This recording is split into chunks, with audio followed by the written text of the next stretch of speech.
Siri is not really AI. She goes off on my phone on my desk. She heard her name. She was summoned. Apple are rumored to be releasing an AI pin. I can't write anymore, I don't think. Yeah, like When I write try, very it feels infrequently. like a child. Like the phone to me has turned into this like really powerful virtual production computer that I can do all this amazing stuff on, but like my hands hate me for it. My posture hates me for it. Avatar 1 really pushed a lot of stereo and it pushed a ton of virtual production techniques. They didn't really move the dial culturally. They probably wouldn't be able to name a single character by name. However, Monkey Boy. the Monkey Boy, whose name is actually Spider. So Spider, you're not, see, my case. Welcome to the CG Pro Show, where we dive deep into the cutting edge of CG and digital creativity. My name's Ed Dawson-Taylor. I'm a co-founder of CG Pro and a CG supervisor of 20 years. This is episode 8 with our special guest, Chris Conrad, production and partnerships lead at Beeble. Excited to have him join us this week. We are broadcasting live, so expect it to be real. It's going to evolve over time. Share with us what you think. We would love to hear what you think about this and what you would like us to make it into. What you would like to hear more about, less about, etc. So I have a few announcements before we jump in. I am teaching live in our next AI for Filmmakers cohort. It's almost sold out and it starts on February the 7th. So sign up now if you want to join us in making movies and learning about the cutting edge of hybrid AI filmmaking. Our AI Creative Development live cohort starts on January 29th. And that is more about pre-production and in AI. Our Unreal Fundamentals cohort starts on February the 15th at 9 a.m. So let me introduce my co-host, Mr. Andy Cochrane, computer wizard and sound effects department.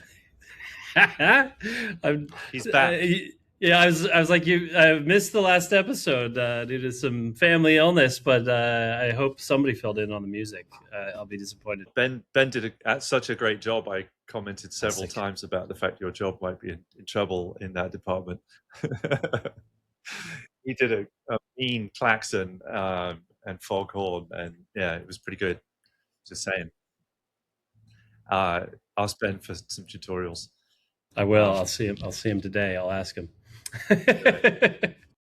So always a pleasure having you on the show every single week, except for last week. Except for last time. Or last 2 weeks ago, whenever it was. I'm going to bring on our special guests. No, I'm not. I'm going to take you off. That was not what I was supposed to do. All right, you can tell I'm a professional. Don't worry, everybody. We didn't tell Conrad that I'm the sound effects. I missed that memo. He's discovering this in real time. Thanks, Andy. Conrad, welcome to the show. Pleasure to have you here. Hello, thank you. Thanks so much. I really appreciate it. And just briefly introducing you, you're the production and partnerships lead at Beable currently. Yes, production and partnerships lead. So I get to work with filmmakers of all levels. I'm based in Los Angeles, so I'm also the Beeble's representation in Los Angeles. And we just get to work with the most interesting and creative filmmakers and try to get Beeble into their pipelines and workflows. Amazing. But you're also a filmmaker in your past and present, I'm sure.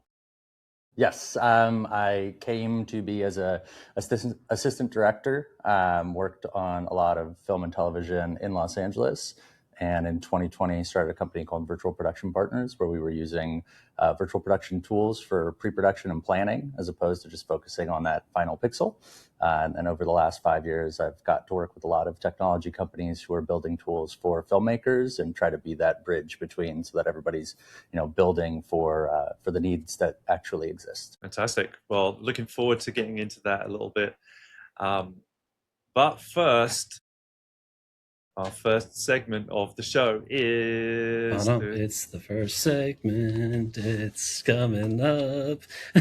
It's the crazy corner. It would literally cost us no time to replace me with a proper soundboard, and we refuse to do it. Refuse. We could absolutely use AI. What your Adobe AI VFX sound recording would be. I think that's what we're waiting for. Like I don't want to prompt anything. I want it to I just want all of our sound, all our music and sound effects to just be me making noises and it just AIing something cool. which brings us nicely to, here it is, our crazy corner for the week. Do my sharing sound. Oh, probably not. Let me do that again. Okay, here we go. Also share sound. Also share sound. Yes, please. Okay, so here it is. I'm just going to play it through. I'm going to try. There you have it. So it's like an AI lollipop. So is that single use? I don't know.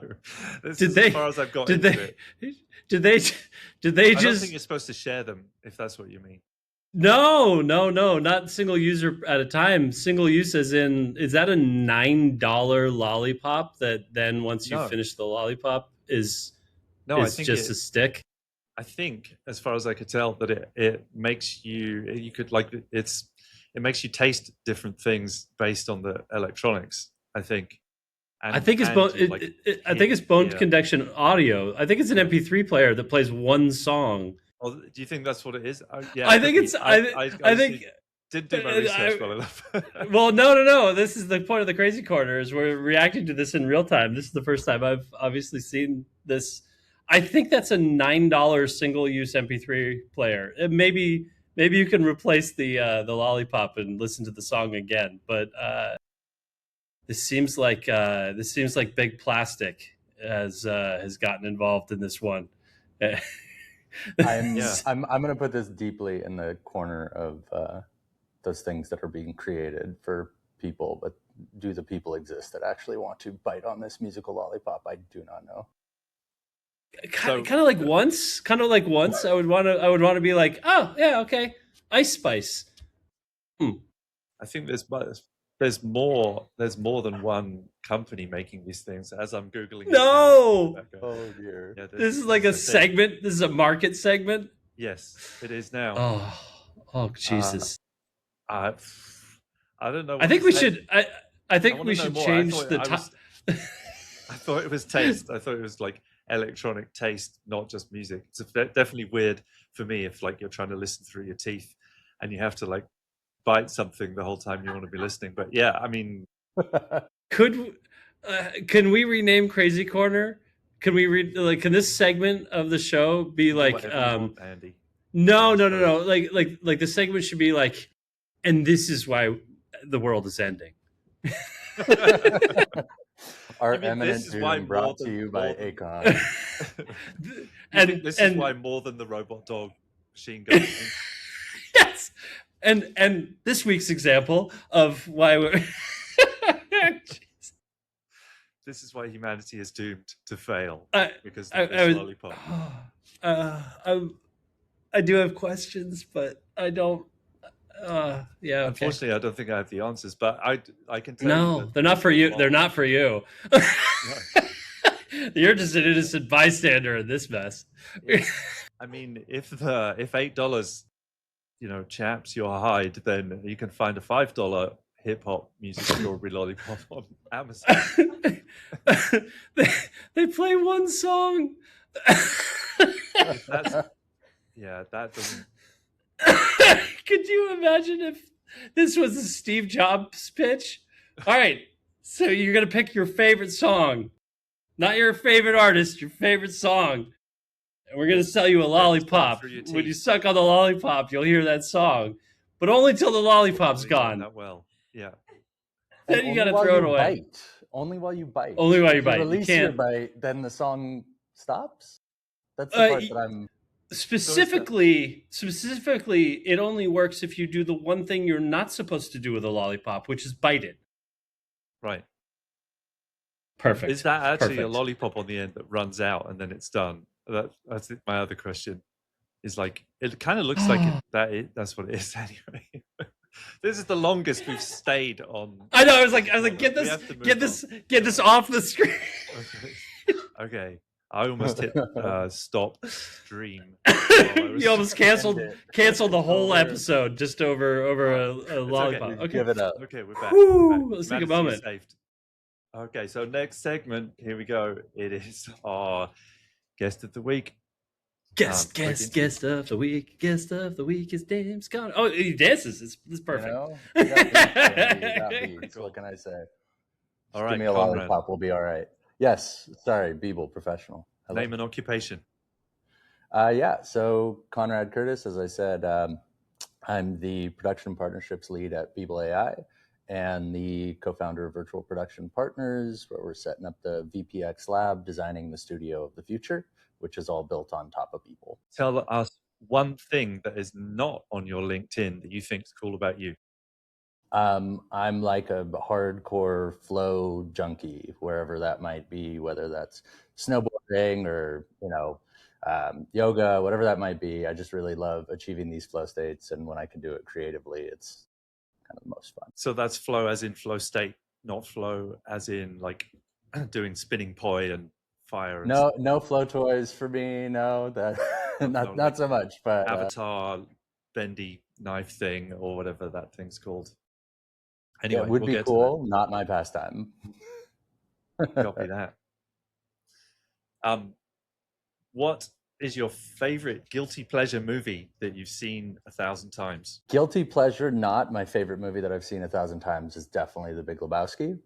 All right. But it's hard to tiptoe that into the guilty pleasure category. So on that, it's a good movie. It's a good movie. great That's movie. that's allowed. That's allowed. Probably. Do you have one that's like you're sort of a little bit ashamed of loving, but you watch often? That would probably 10 Things I Hate About You. Oh, Not really ashamed of it, but I think it's a stellar film that is very left field for my taste. That's cool. No, yeah, own it. Yeah.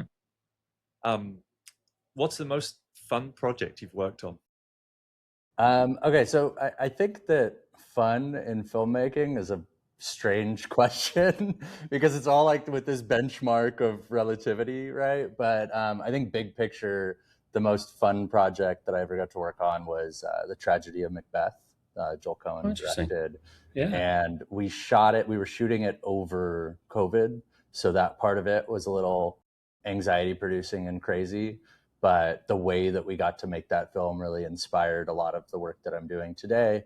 It was all blue screen, all on stage. And because of COVID, we got to do hard 10-hour work days. So I was actually injured myself because I was surfing too much after work, which was kind of a blast. But yeah, great team, great crew, and got to really go deep into kind of what a production lifestyle could be. So.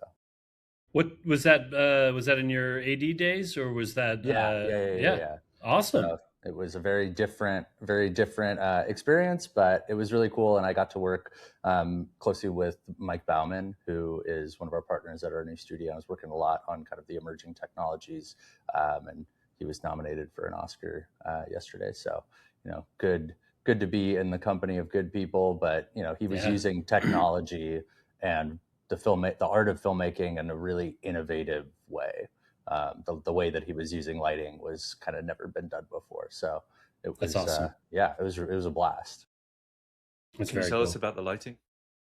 Yeah. So everything, like I mentioned, everything was done on that film on stage. So it was blue screen on stage, and we had these massive arrays, the largest collection of moving LED lights that had ever been assembled off of a factory floor.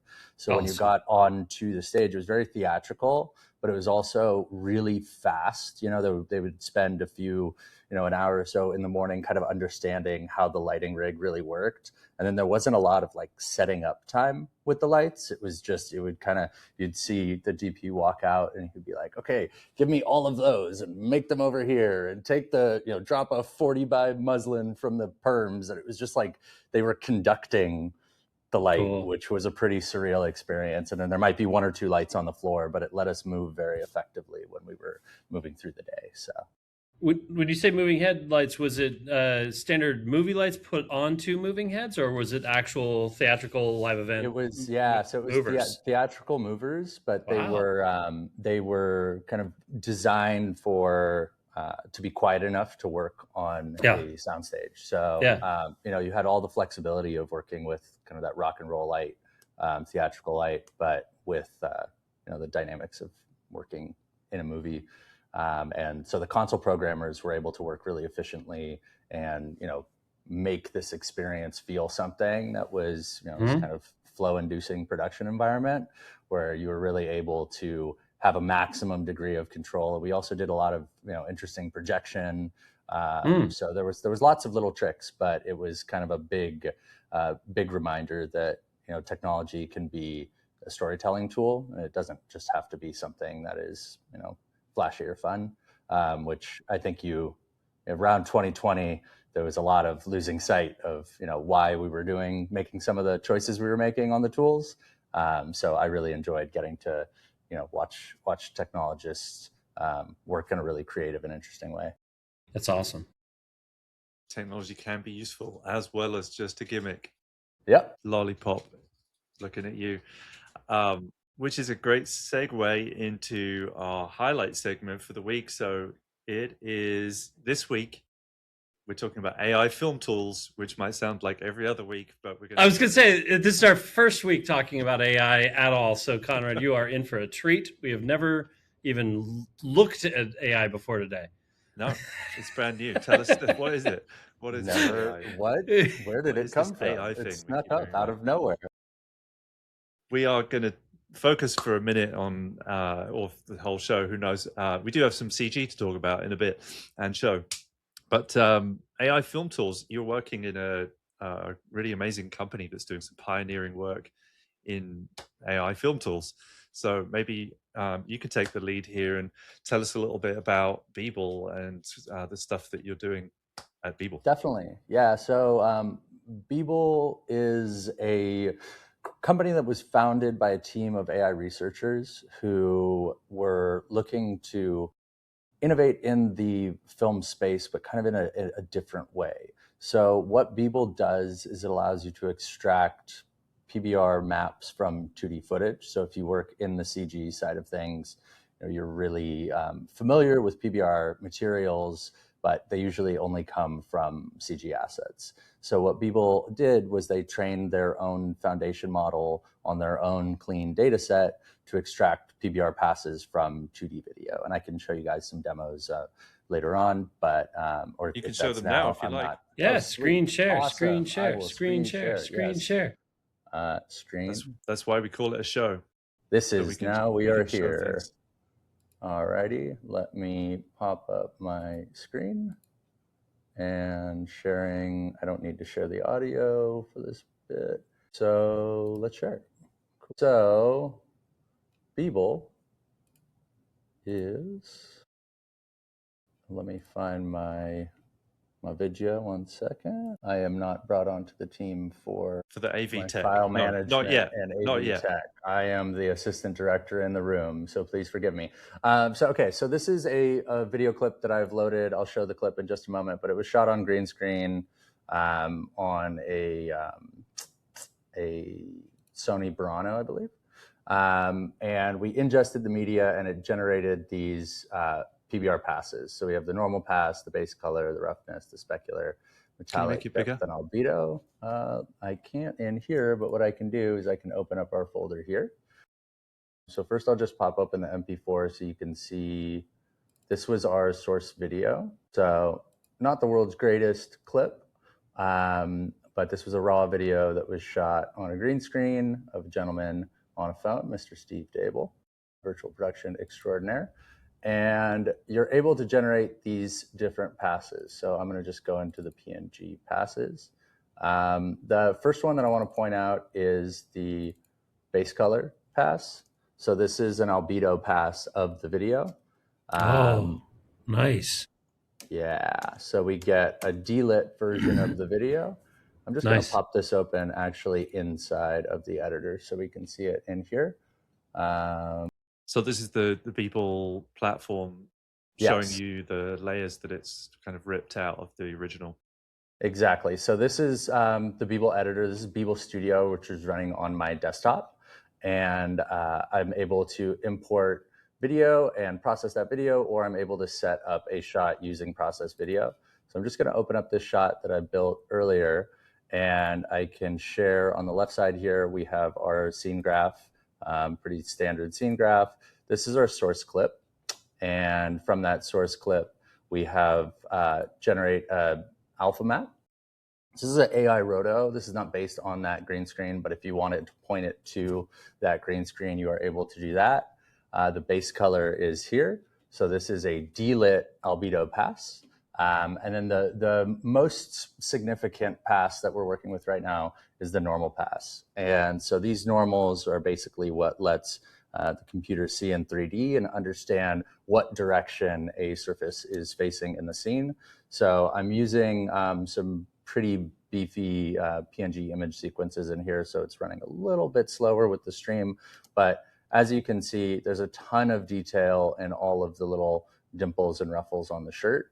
And so that, along with the specular, roughness, depth, and metallic passes, are able to put together a really clean PBR stack.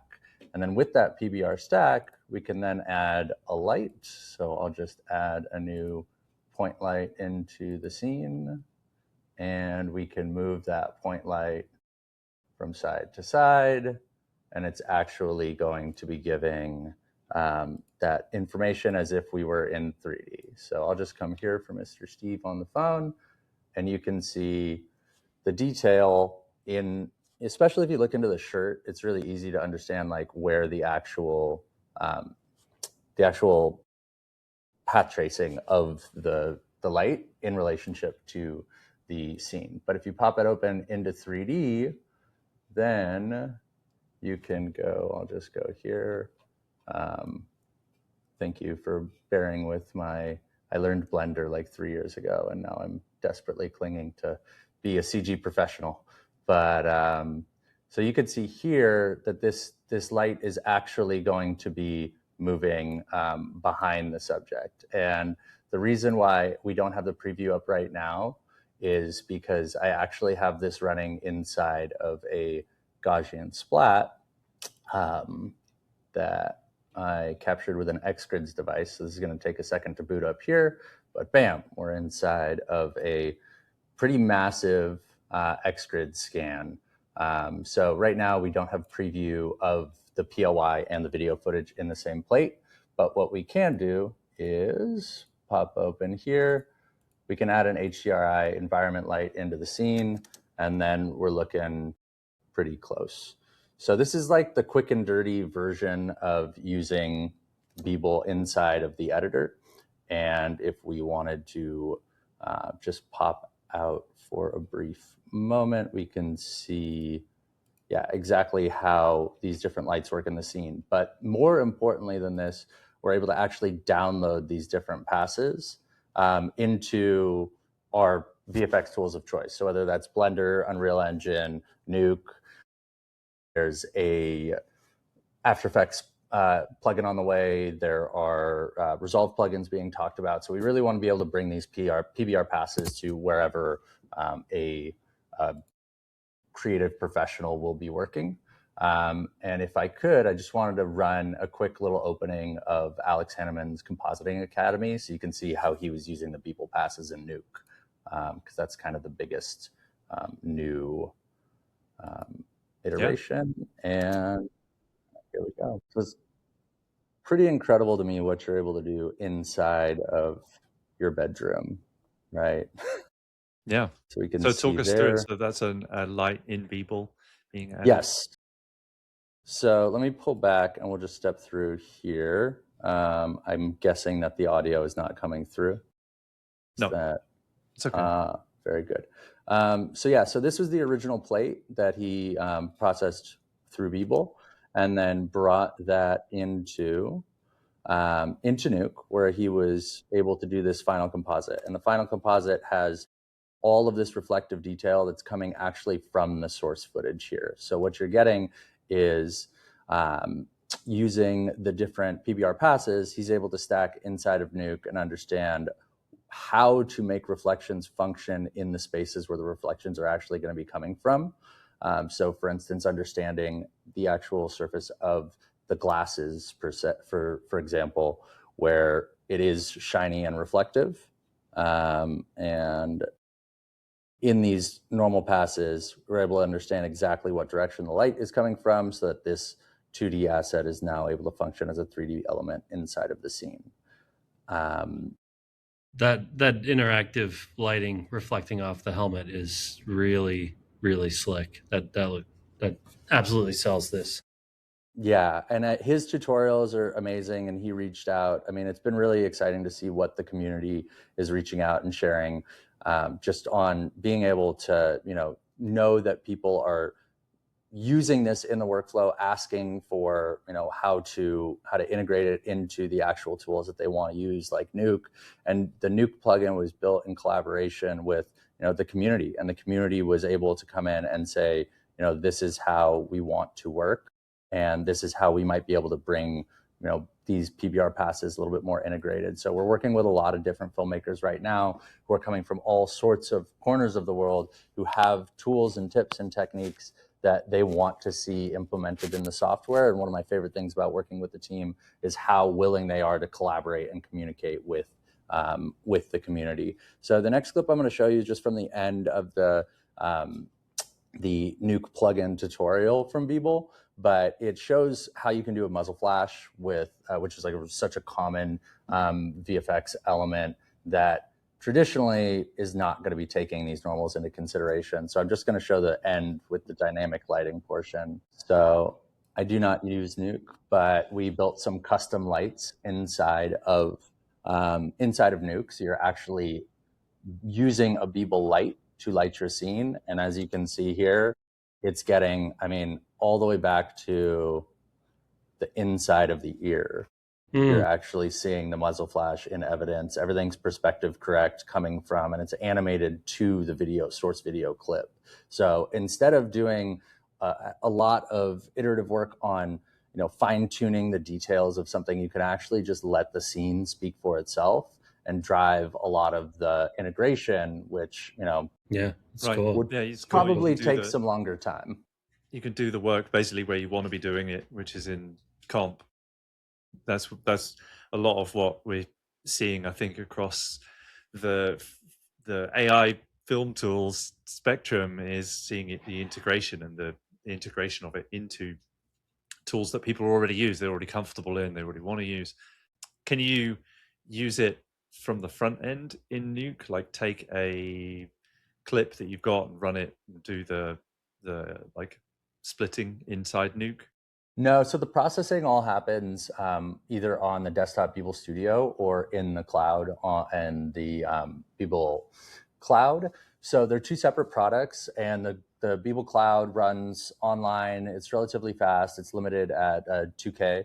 And when you use Beeble Studio, everything is handled local. So it's all, in good standing with the studios, since everything's trained on their own proprietary data set. It's also kind of a different AI tool than most, where you're just giving these results and outputs. But by using the studio version on the desktop, you're generating a native 4K inference on your normal passes. So the detail in the normal passes is much higher, as well as being able to, you can go straight into multi-layer EXRs, you can get really heavy files, but giving you maximum control. And I think that's sort of my favorite part about working with Beeble, is that it's really about control, and it's about giving the VFX artists the control that they want, where they know how to use it.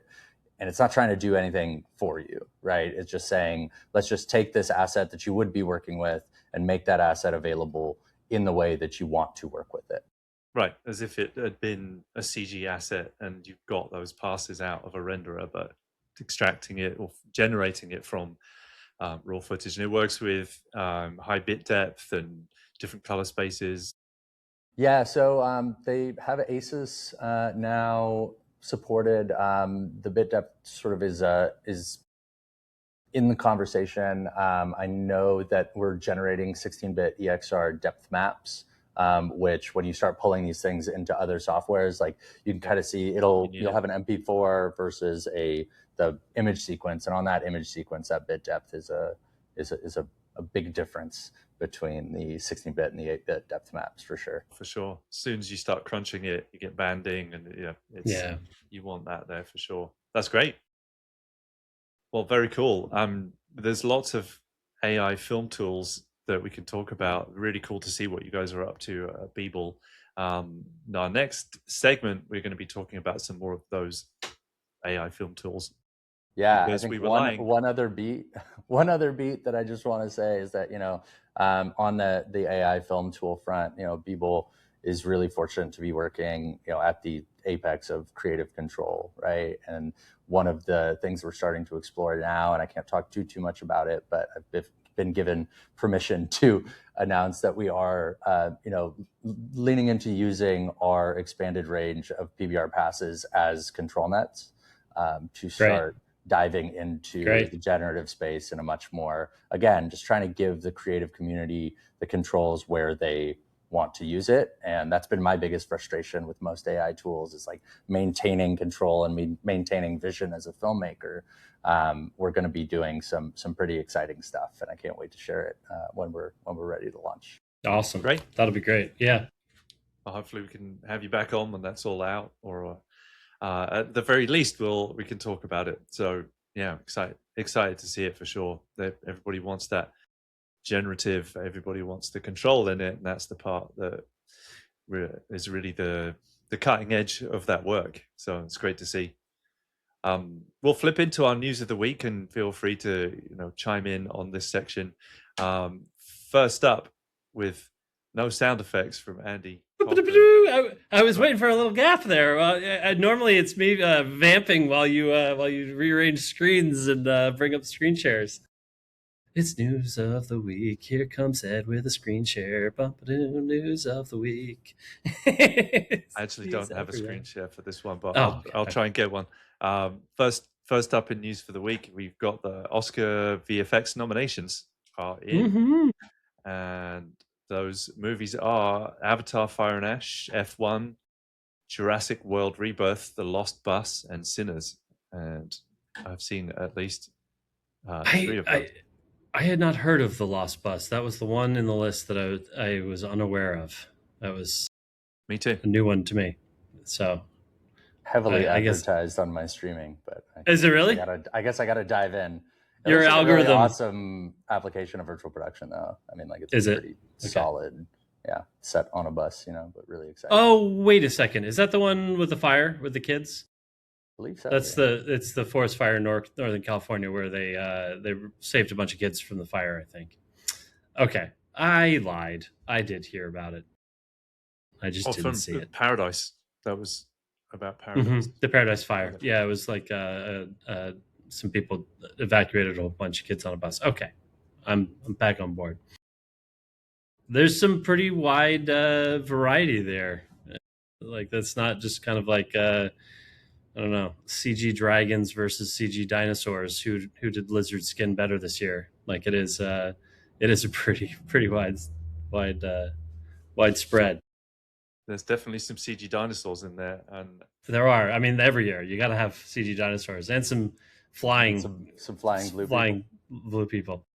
Yeah, you guys seen it? The Avatar?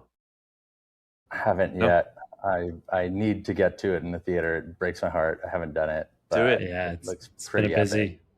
It's been a busy time, but it's on the list. I also wanted to see F1 in the theaters and didn't, because he does a good job. So I wanted to see that, but that was a fun one. The 3D is great. It's like probably one of the best 3D films I've seen. It was so well considered, so over considered. I think they shot some shots in 48 specifically because the 3D works better and not because of the 2D. It's like it's that level of kind of precision in that sense is kind of extraordinary. But the 3D is really good. To saw it in 3D IMAX, and I don't want to give any of it away, but I loved it. I thought it was great. Do they turn both? They turn both right and left, right? That's the big plot twist. You think it's going to be an American race, but then all of a sudden, no spoilers. Sorry. I should have put a spoiler on. I thought it was great, and it was really interesting listening to some of the interviews for me personally afterwards, because of the talk of AI. Because there was a lot of hype around AI. I think a lot of people's perception is that there was tons of it in this movie, and he's really going after trying to get AI to make the process cheaper because of the future of film with high budget is really in question, I think. But the interesting part to me was him talking about the performance and the AI and performance together. Because if you think about this movie, it's a performance driven but CG rendered, and now we're talking about doing AI movies. People are thinking that AI is just going to generate every shot and every frame and all the people. He really, according to his narrative in the interviews anyway, doesn't believe in that. He believes that it's going to be completely driven by human, not completely, but driven by human performance. Therefore, but thinking about it in the context of that film, I thought was interesting, because that's what the whole film is. There's almost no live action in it except for Monkey Boy, and there's a couple of people that are shot in there. The rest of it is all CG, but it's all driven by mocap. It's all driven by, it's not animated, it's driven by performance capture. That's what he thinks is going to continue. I was speaking to a friend who worked on the film, and we were talking about all of the new sort of hybrid AI workflows that we're pushing and trying to pioneer and innovate. And I ran through what I thought was this incredibly complex and innovative process, and she said, "Oh, you're basically just doing Avatar.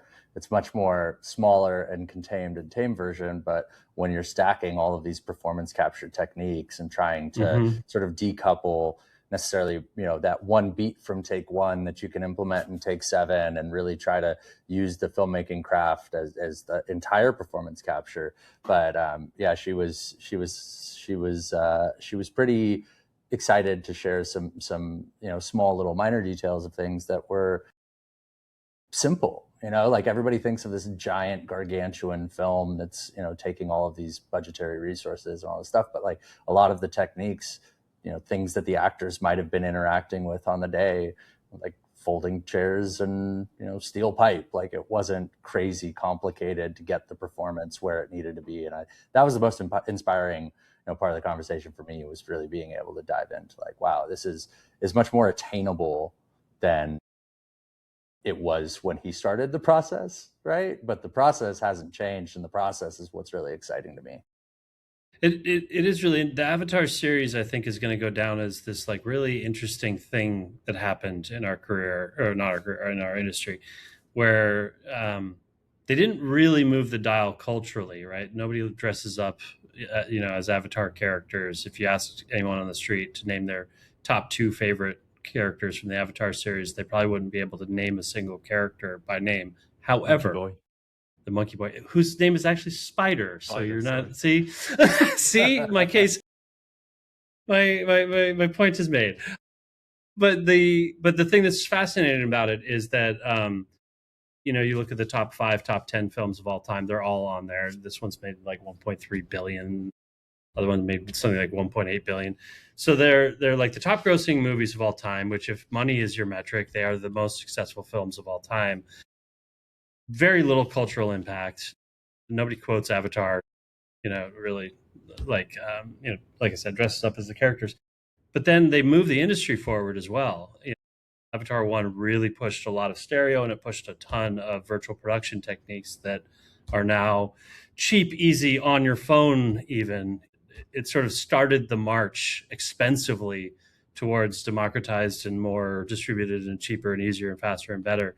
And I have not dug in personally into Fire and Ash to know what those are. What are the Fire and Ash kind of like innovations that are going to really push us forward? The last Avatar film was, underwater mocap was a really big deal. Like being able to do full mocap on actors underwater was previously kind of impossible, but they were able to push the, I think they use Vicon, but, OptiTrack and Vicon, sort of camera acquisition side to make waterproof, underwater capable mocap cameras. So now we can do mocap in rainy environments, right? Like it's not like now, everyone's shooting mocap underwater. It's these simple little things. The brain bar, kind of the concept of a brain bar, came out of the first Avatar film. So it is fascinating. And like, I feel like Avatar deserves, just tons of credit, but it's almost like lifetime achievement credit rather than best of the year credit. It's like looking back, man, that was pretty incredible. You moved the whole industry, for those 5 years. And looking at the other nominees, it's like it is kind of fascinating. You've got the Avatar Fire and Ash of just kind of like super expensive new tech that's going to be amazing as it gets more ubiquitous. F1 was more about cameras than it was about VFX. Like the Apple actually pushed a bunch of they pushed Apple to make better cameras that are now, the phones got better because of F1. Jurassic World, there's dinosaurs. The Lost Bus, big virtual production story. And then Sinners is, the body worn facial capture array tech. But Sinners is almost more of an acting story than it is a performance capture story. Where story. And using the tech, it's Avatar is a tech story. Sinners is a human story. They're both very technical, but Sinners definitely has amazing VFX work in it, but it's the human aspect of it in Sinners, whereas Avatar, it's kind of the tech. It pushed the bar, it raised the bar. That's what happened the year that Lion King was up for an Oscar, and 1917 won it. The Lion King kind of raised the bar in terms of what visual fidelity, full frame CG anyway was capable of doing. But the other one won it for completely different reasons, for trying to do a one-shot film, and nothing else in it was particularly that spectacular. VFX wise anyway, compared to the other movie. But it's interesting what comes up in that kind of moment, I guess. Who wants to vote on what? So, which brings us nicely to the next couple of bits we've got down for industry news of the week. Apple are rumored to be releasing an AI pin, and OpenAI are also obviously doing something in that space. I don't know anything particularly about the Apple rumors, but that is one thing that got my attention. It will be very interesting if Apple does do an AI pin for kind of two big reasons. Siri is not really AI, right? Siri's kind of the previous gen. It's speech to text, and then a whole bunch of as she goes off on my phone on my desk. She heard her name. She was summoned. And you see that in Apple, they offloaded to ChatGPT, and now they're offloading to Gemini. That's rolling out. So it'll be interesting because Apple tends to follow. Like the iPod was not the first mobile MP3 player; it was the best. The Vision Pro was a decade late to the VR party. It'll be interesting with the pin, if that's a thing that rumors are rumors. They're almost certainly working on something. But if they do bring it to market, they would there was the rabbit, there's glasses and stuff. It will be interesting if they actually come out with that, or if that's something that's rumored for the next decade and they wait for everyone else to kind of stumble around and then they come out with the perfect version. And OpenAI is interesting because Johnny Ive left Apple to partner with OpenAI. So if they do a pin, I don't know. Was he trying to do a pin at Apple, and Apple said this isn't ready, and OpenAI said we'll give you $1 billion and we'll make your pin? I don't know. It'll be interesting to be a fly on that wall. From what I've seen from the OpenAI one, at least rumor wise, it looked like a pen, not a pin. That's what I heard. No, that's what I heard. There's a lot of cool like pens that will record what you're writing and save them, as digital notes. It's a smart thing, but I don't write a lot anymore. I can't write anymore, I don't think. Yeah. Like I write very infrequently. Like a child. Yeah. That's like an interesting foundation, though, of like what is the UX of interacting with these LLMs, these AI tools, and how, as we get the phone out of the hand, like the phone to me is turned into this like really powerful virtual production computer that I can do all this amazing stuff on, whether it's camera tracking or compositing or just be an amazing camera. But like my hands hate me for it, my posture hates me for it, and all of absolutely all these little details. And I'm just really excited to see like these the different everyday things that we use be reintegrated, and sort of that like her kind of way, where it's like, you know, where does it go, and how do we get back to being a person, but having this thing be supportive and also safe. I mean, in the Neuralink or Strange Days or God, I hope not. I do not want Elon Musk putting a chip in my brain. That's like the last. That'll be the crazy corner. This is how we know it's over. And this is why. Andy's gone full into the metaverse this episode. Yeah, any fans of Serial Experiments Lane in the audience? I'll go full Lane. Just disincorporate. Yeah. Well, which is a great segue into some CG. So I've been tinkering around with some Gaussian Splat, generative Gaussian Splat stuff recently. I'm going to do a quick share here on that. I think we showed this one before, but apologies if so. But here is the Sharp Apple, talking about Apple again, the Apple Sharp model. So super really, cool. really simple. And this is Weavy, right? This interface. This is Comfy. Oh, it's in Comfy. Wait, they put Sharp in Comfy? Oh, update. Somebody did. Update. Yeah, Andrea Pozzetti, I think is her name, or his name, their name. That's the person who kind of wrapped this, and you can go to GitHub, download it. It works. It's fairly straightforward. There's only a few nodes. There's just the image load the Sharp model, and then run it. And then this is a geometry pack nodes bunch of nodes. This particular one, you can preview the Gaussian Splat. So in Comfy, you can see the Splat. Cool. So you can, without having to go somewhere else, you can kind of you can jump in and take a look. And this was a generated still that I used for a short film I was making for our AI for Filmmakers course, shameless plug, coming up on February 7th. This is part of my short film that I made, because I love fossils. And I initially generated the 3D for the ammonite, then used that to compose the shot generated with Nano Banana. There's one count, at least one count. Putting me to work. Here we go. Not nearly as many as I used to. Come on. No, there were 3 just then. Tough to be. So this then went from idea to image to 3D, back to image through composing it in 3D, then into image, then to Gaussian Splat from this level here. So it's taken a lot. That's gorgeous. Through. That's awesome. What's the limit? Sorry, go ahead. Yeah. The perspective limit on that, because like I've never done anything that had such a coherent edge to it. That's rad. You can see it. You can see it break. I may have made this statement before on one of our episodes, but I have never really subscribed to simulation theory, that reality is a simulation, because as somebody that came up through CG, I know the amount of work that would be required to model and texture and light all of this, and the processing power required to render it. Yeah, exactly.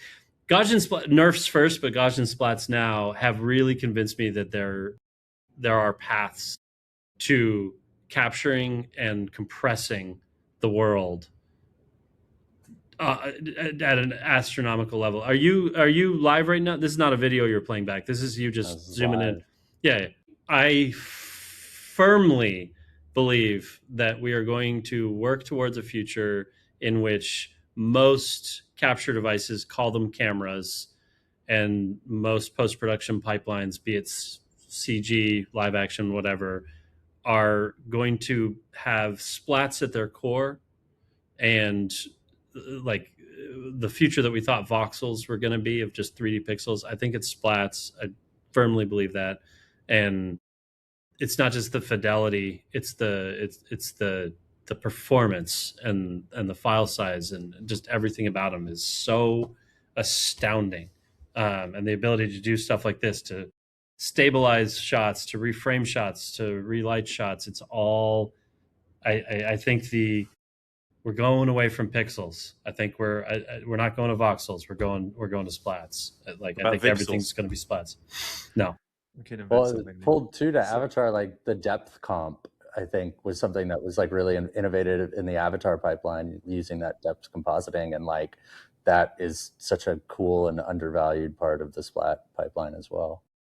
I mean, that's actually a great example, right? Deep compositing, which if anyone has not heard of it, is basically RGB images that also have multiple color values at multiple depths. So you basically can have partially transparent stuff, atmosphere, fog, where each pixel kind of basically stores multiple color values for multiple depths that when viewed from the camera is what you see.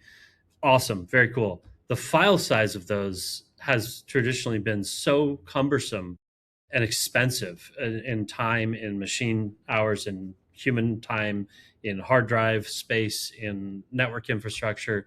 The deep compositing has kind of been really reserved for shots that really need it. And sometimes it'll be single shots within a sequence. It won't even be, at the sequence level, the deep compositing is rolled out. And I think splats maybe we'll see about 40 splats and temporal compression and all that.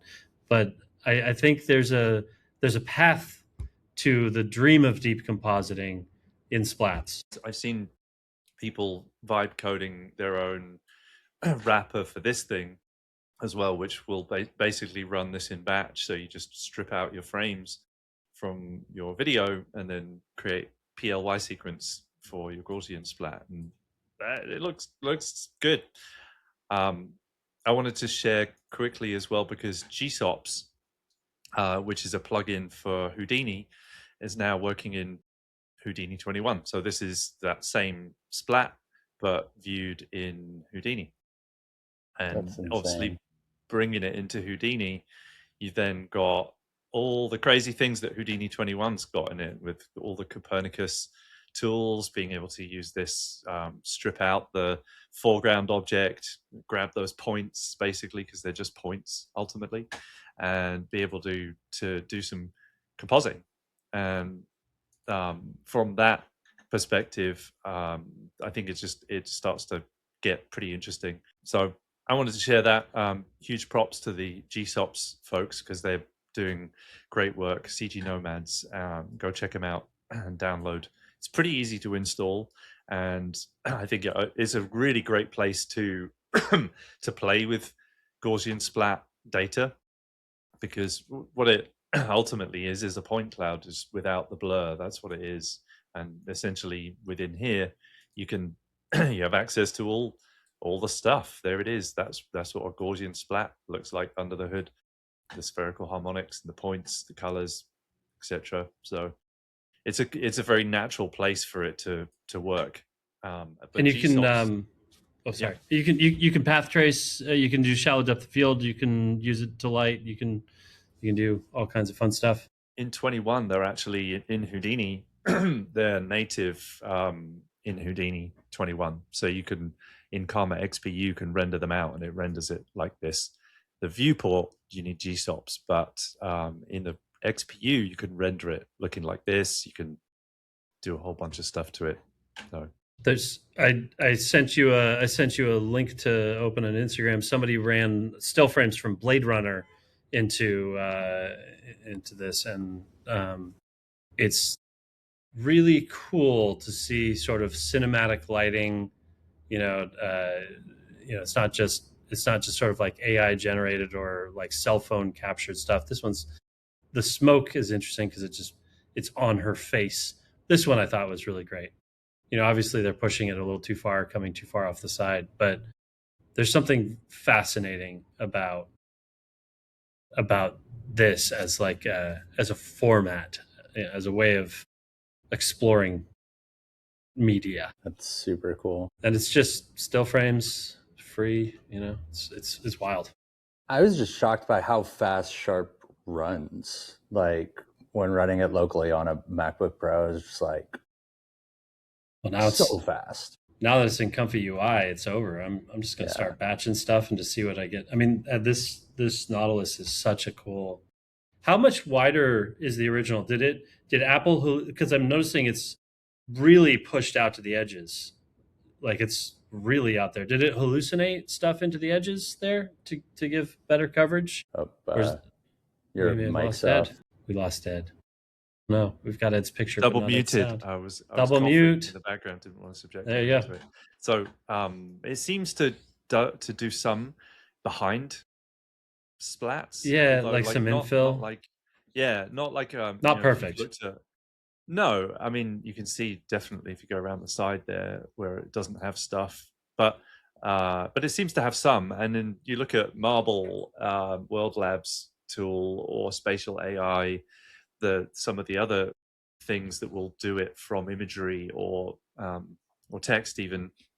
They seem to go further and hallucinate the 360. They'll do it behind your image, and that's great. But I think they need to still improve the quality of the look. But in terms of the coverage, it's really a lot more than Sharp. Sharp seems to just mostly do from the viewpoint, but also try and fill in a little bit of background. It's way more look around than just, if you just had a depth map and you just pushed, the points back. Like there's a huge amount of infill happening. Yeah, that's phenomenal. If you project it forwards a little bit further, I'm sure that they probably will totally fill it in or have it behind you. Conrad, yeah. Yeah, I mean, I'm really excited to see what people do with like multi-view and Sharp as well. But I don't know what the time is, but I do have a clip that I can share that uses a World Lab Splat with Beeble in a generative composite. Yeah, do it. Pipeline. Do it. I'd love to just run real quick. That's a great way to summarize everything, round it up, and round out the episode. Let me just pull this here, and I'll make sure you got this off. All right, sweet. So this is in World Labs. This is an image of Vigeland Park, which is in Oslo. And I just uploaded an image, popped that into World Labs, and then took the Splat and downloaded the SPZ and loaded that SPZ up inside of the Beble web editor. So the SPZs are super, super light and efficient. And I also downloaded the 360 image, and I used the 360 image from that as the HDRI in the scene. So just to give like a base level of the lighting conditions, and upload that Splat. And that Splat comes in by default upside down inside of Beeble, but you just flip that over and you get a really rough eyeballed version of the what I would consider like a Previs shot. But just like the blocking and the setup is pretty quick and easy. This is just with one of the demo files, and then I added in sunlight into the scene. So we just added. Conrad, you're sharing your Resolve screen. We're not seeing the other screen. You're not seeing the. No, we just see Resolve. Oh, well, that's a bummer. Hold on. It's a good timeline. It's a good timeline. It's a good story. It's a good story. Full screen. Hold on. Let me share something else, and then I'll just share my whole screen, and we'll try this again. Yes. Into the void. Okay, let's try this again. Can you see me now? Yes, we can see you now. Amazing. So Park, we've got Marble, World Labs, Google Photo. So Google Maps Photo generated this Splat, pulled that Splat into Beeble, and now you can see in the Beeble editor, we've got our HDRI. HDRI is working in the scene. We've got the Splat running in the web editor, and this is just all running on the web in the browser. So we can take that, we can line it up, and then add a little sunlight. So we have different kinds of lights now inside of Beeble, and you can control those lights with traditional RGB values, or you can do Kelvin color temperatures. So then I took the clip, did a little style transfer in something that may or may not have a tiny banana involved. I don't know if that counts as a micro banana. Itty bitty banana. But just doing some start frame into Kling. I'm using FreePick to get this done. But using that Nano Banana style transfer onto the Beeble video, and just want to apply the look of the style transfer into the Beeble pre-comp. So it gives all of our shadows, it gives our sort of environmental lighting, it makes it look a little bit more juiced up. And then I took that into Astra to do an enhance. And then I wanted to test like what is the difference between the precise and creative models when we're coming into using these integrations. And I will get you, that one was a little bit more creative than I had hoped, but I will scurry through to, yep. So here's the comparisons. This is our Beeble render, and this is with Starlight, which I didn't really dig, but with Starlight. One more Starlight. Let me get precise.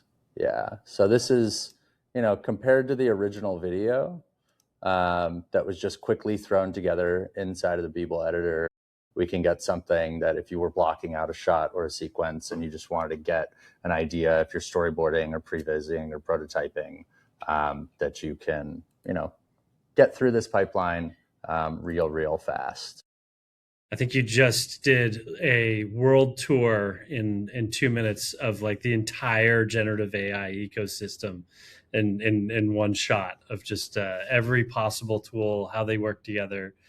And that's like the biggest sort of obstacle I feel like right now for people who are in the space. It's like, where do we start? What do we use? What goes with what file format goes to what? And that's why I've been really excited, working with Beeble, because we're always trying to find those common denominators or try to find the way to make our tools an accessible tool, whether it's for a CG professional or just somebody who does lighting, watching gaffers and DPs being able to sit at the computer and play around with these different kinds of directional lights and, things that they do understand. They're able to create some pretty beautiful results. And so, yeah, I'm grateful that I got to play with all the AI stuff all day and try things and test things, but it's definitely, it's moving real fast. So it is for sure.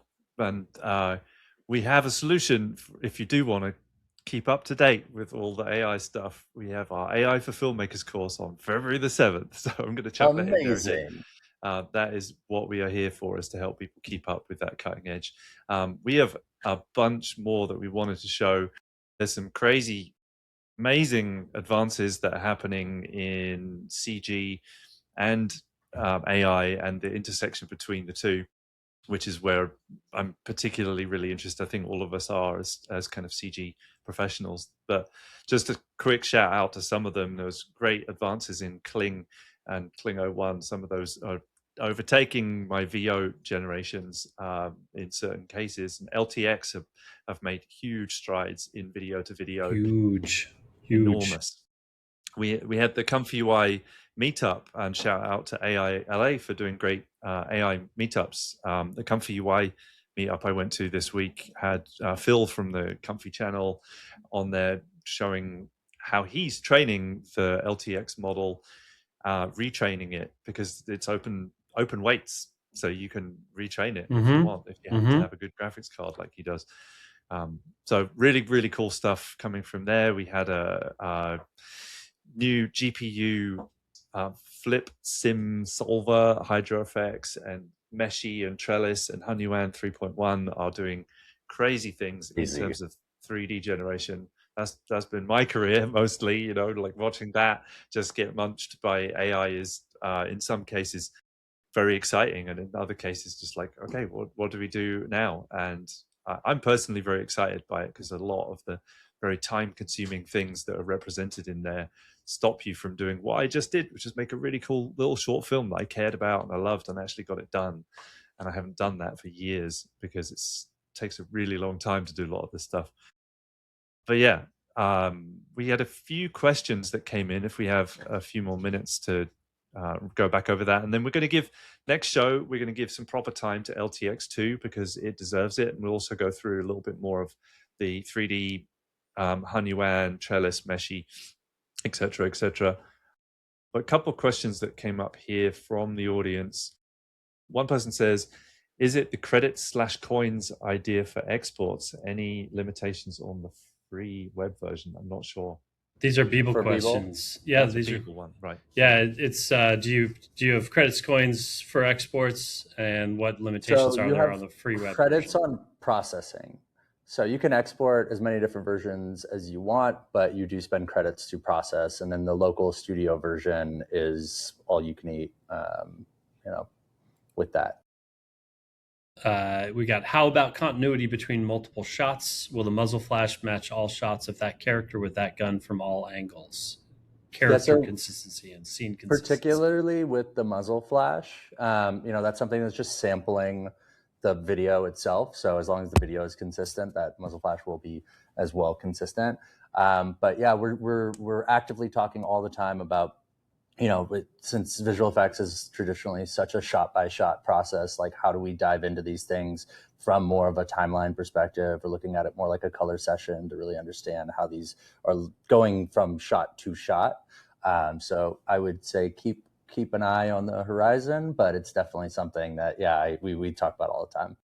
And it's what you guys are doing in terms of, if you've got multiple shots, every shot is kind of individually processed. You're not trying to create sort of a 3D scene from the various angles and align anything. It's each shot is its own creature. Yes, exactly. But with the Blender add-on, at least, like, I use Blender more than I use Unreal, and we're doing a lot of work on the Unreal plugin right now. Ton of work on the Unreal plugin, and if you use Unreal, you should be very excited about the new version of the Unreal plugin that is on the way. I saw it yesterday, and it's epic. But we are, on the Blender side, at least, you can build your scene and environment and then load up multiple shots into that scene and then switch between those. So at least you're recycling the lighting and the environment, and kind of using more like a layer-based system for each of the shots. So that's really cool. Can you use it in combination with Verlinga for Gaussian Splat, or can you guys do that? So can you say? we're doing some fun stuff with Verlinga right now. I'm very excited to share some of the Verlinga development. But yeah, it's the great thing about Beeble is that once you process this footage, especially if you are a CG professional, you can just take the passes. So you can either take the passes that are prepped for a given output, like Blender or Unreal or Nuke, or you could just download the passes, and you can use those passes wherever you please. So, whether you're working in Flame or Houdini or whatever you do, those passes are available not just to be used for relighting, but any, compositing, masking, however you might want to interact with your scene. Awesome. And the final question was kind of covered. That's asking what's the bit depth you're working at. You had said 16-bit for the depth maps, and you had said aces. Assuming that if you're not there already, you'll be at 16-bit for all color and passes, if not 32 for some of them. Yes, and the thing that I will definitely say is, like, I can barely keep up with how fast new stuff is coming out from the company. Like, it is an onslaught. So if you have things that are very important to you as a user, or things that you say, hey, if we had this, my studio would, start picking up licenses, like, please reach out in the Discord. We can share links in the chat and be able to, really showcase, like, the community is the superpower with this company, and they listen and they move quickly. And if you have an idea on how to do something or how to implement something and you want to see it go to production, like, they are very, very, very excited to collaborate. And feel free to reach out to me directly on LinkedIn, or, via email. It's just conrad@beable.ai. You can get a hold and we'll point you in the right direction. Awesome. Amazing. That's a great way to wrap the show up. Next week, LTX2. It's great to have you back, Andy, in the sound booth. As you say, we're going to give some proper time to LTX2, like live deciding what the next show is. Possibly that next show or the one after, but the next show we're doing is definitely coming up live and at the production summit. So we look forward to seeing you in LA at the Production Summit. Next week. Next week. Next week. We're breaking our own 2-week cadence. Special Production Summit live. Yeah. So it's episode 10 as well of the CG Pro Show. It's our little birthday episode. Oh, double digits. I know. We made it. We're looking forward to show 1000 and well, we are. If I'm still making the sound effects at episode 1000, we're gonna have something new for that. I think by episode 1000, maybe just 900 and 1000. It'll be single use AI pins that you swallow when they're done. It'll be great. Yeah, microplastics for everybody. Well, thank you guys for being on the show. Thank you, Conrad, for being a great guest. Thank you, Andy, for being a great co-host. Thank you to the audience for asking great questions. And we will be back with our next episode at Production Summit. Come check us out. You can meet us and ask real questions in real life if you like. But it's going to be great. So we play good friends of ours in LA next week. We'll see you there. So otherwise, we'll be back on probably in a couple of weeks with another remote virtual show. And hope you all are doing well. Go out there, make great stuff, and tell us what you would like to see more of. We'd love to hear from you. All right, Conrad and Andy, stay on. Thank you so much. As always, but we will see you all soon. Take care. Thank you.